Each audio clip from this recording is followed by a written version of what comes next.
The All Blacks have built their reputation on fearless decisions and a willingness to challenge conventional thinking. For decades, New Zealand rugby has been admired for trusting talented players, embracing innovation, and making bold selection calls when the stakes are at their highest. Those decisions have often defined eras, created legends, and delivered unforgettable victories. Yet every now and then, a selection sparks fierce debate long before kickoff. That was exactly the situation when Rennie announced his team for the final July Nations Championship clash against Ireland at the famous Eden Park. Rather than sticking with a traditional back row combination, Rennie made one of the boldest selection calls of the season. He shifted Tupou Vaa'i, a player widely recognized as one of New Zealand's premier locks, into the blindside flanker position. It was a move that immediately divided rugby fans across the country. Former internationals, television analysts, and supporters all questioned whether moving such an influential second-row player into the number 6 jersey against an experienced Irish side was simply too much of a gamble. Among those expressing concern was former All Blacks scrum half Justin Marshall. Like many observers, he believed Tupou Vaa'i was at his absolute best in the second row, where his line-out ability, physical strength, and work rate had already made him one of the team's most dependable forwards. Justin Marshall openly admitted before the match that he wasn't convinced the experiment would succeed. In his opinion, the risks appeared greater than the rewards. However, rugby has always been a sport where performances matter more than predictions.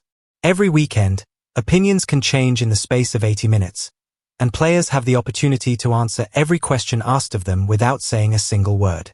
Ireland travelled to Auckland full of confidence. In recent seasons, they had developed into one of the few teams capable of consistently challenging New Zealand. Their victories over the All Blacks had transformed the rivalry, giving the visitors every reason to believe they could produce another memorable result. While much of the week's discussion centered on team selections and tactical adjustments, everyone inside Eden Park understood that this would be another demanding examination for both sides. When the match began, the All Blacks immediately showed a different level of intensity. Every tackle carried purpose, every breakdown was fiercely contested, and every attacking phase displayed confidence. The forwards dominated collisions while the backs attacked with pace and accuracy.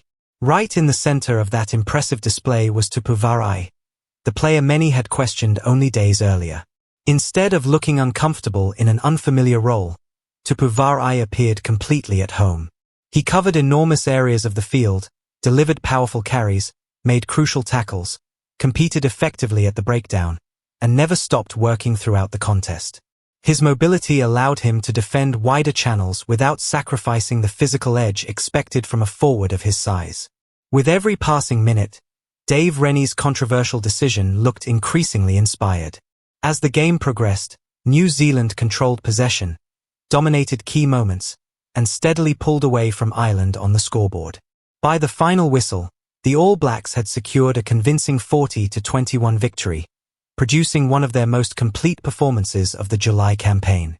The result not only reinforced their strength but also suggested that the coaching staff's willingness to think differently was beginning to pay significant dividends. Following the victory, Justin Marshall showed the honesty that has always earned him respect within rugby circles. Rather than defending his original opinion, he openly admitted that he had been proven wrong.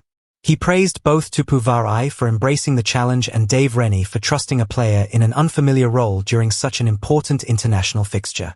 In elite sport, few qualities are more valuable than the willingness to acknowledge when the evidence changes your perspective, and Justin Marshall did exactly that.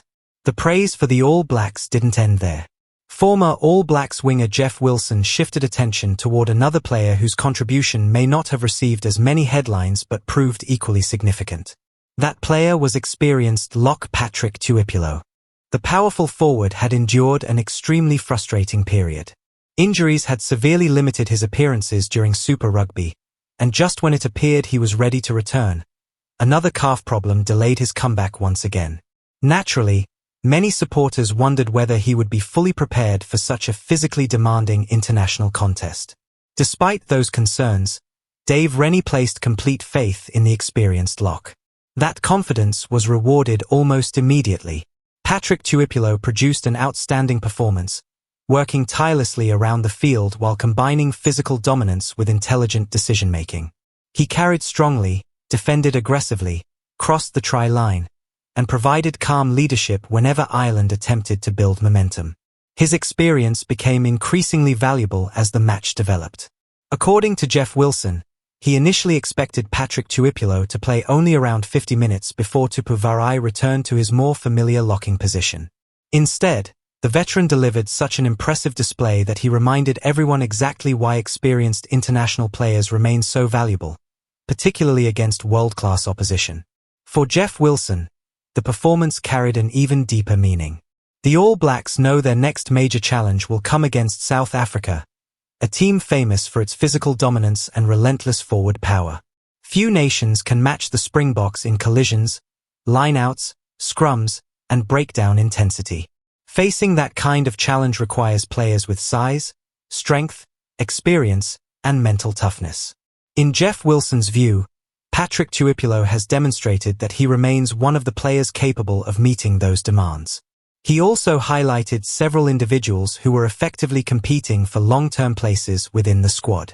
Quinn Tupac had an opportunity to reinforce his position in midfield. Patrick Tuipulotu needed to prove that injuries had not reduced his influence. Most importantly, Tupou Vaa'i had to convince everyone that he could become a genuine blindside flanker rather than simply filling the position temporarily. By the end of the evening, each of those players had delivered convincing answers.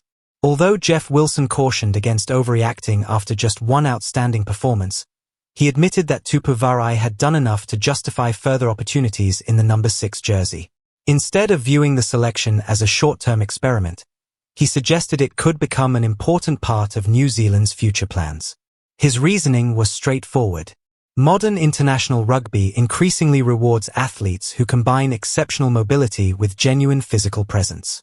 While exciting young talents like Peter Lakai and Wallace Sititi offer speed, energy, and outstanding athleticism, Tupou Vaa'i provides something slightly different. His additional height and strength create another valuable line-out target while allowing New Zealand to maintain physical pressure throughout the match. Jeff Wilson even compared Tupou Vaa'i to former All Blacks forward Shannon Frizzell, whose combination of size, aggressive ball carrying, and defensive authority made him such an influential figure during previous international campaigns. Against Ireland, Tupou Vaa'i displayed many of those same qualities. Whether carrying defenders backwards, defending wider areas, disrupting opposition attacks, or supporting teammates around the breakdown, he consistently influenced the contest. His long stride allowed him to cover impressive distances, while his strength enabled him to match Ireland's powerful forwards throughout the 80 minutes. Perhaps the individual who gained the most from the victory, however, was Dave Rennie himself. International coaching is a profession built on constant scrutiny. Every selection is questioned before the match and judged again after the final whistle. Success strengthens belief, while failure quickly attracts criticism. On this occasion, Dave Rennie's courage was rewarded. His willingness to trust versatility over convention has begun shaping a more flexible and adaptable All Blacks side capable of adjusting to different opponents and different tactical challenges. That adaptability may become one of New Zealand's greatest strengths when attention turns towards South Africa. The Springboks remain among the most physically demanding teams in world rugby. Their massive forward pack thrives on collisions, relentless pressure, and dominating every contest for possession. To compete successfully against them, the All Blacks require players who combine athleticism, power, intelligence, and relentless work ethic. Following his exceptional display against Ireland, Tupou Vaa'i has shown that he possesses exactly those qualities. Questions about his long-term position may continue, but one thing is now undeniable. He has earned the opportunity to continue wearing the number 6 jersey and to prove that this impressive performance was only the beginning. Sometimes the boldest decisions create the loudest criticism before kickoff. Sometimes they produce the greatest stories once the match is over. For Dave Rennie, Tupou Vaa'i, and the All Blacks, this bold experiment delivered much more than an impressive victory. It strengthened confidence throughout the squad, rewarded courageous coaching, and demonstrated that trusting talented players to embrace new challenges can unlock an entirely new level of performance. As New Zealand now prepares for the demanding battles that await against the Springboks, confidence is